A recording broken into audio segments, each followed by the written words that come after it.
শুক্ৰবাৰে ৰাতিপুৱা 11 বজাত পৰ্বতজনত অবৈধ কাঠফলা মিলৰ বিৰুদ্ধে বন বিভাগৰ অভিযানত এটি অবৈধ কাঠ মিলৰ লগতে মূল্যৱান কাঠৰ কুণ্ডা জব্দ। পৰ্বতজনৰ বিভিন্ন প্ৰান্তত কাঠফুলাৰ দৰে গঢ়ি উঠিছে অবৈধ কাঠফলা মিল। সংৰক্ষিত বনাঞ্চলৰ মূল্যৱান গছসমূহ কাটি তহিলং কৰি চোৰাং কাঠ বেপাৰীৰ লগত কাঠ মিলসমূহ চলোৱাৰ অভিযোগ।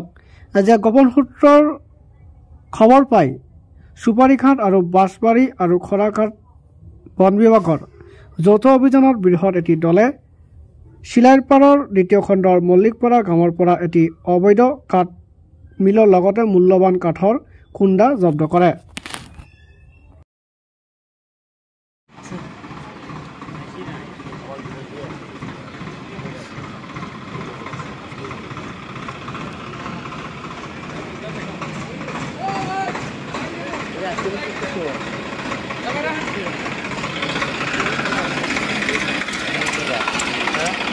人是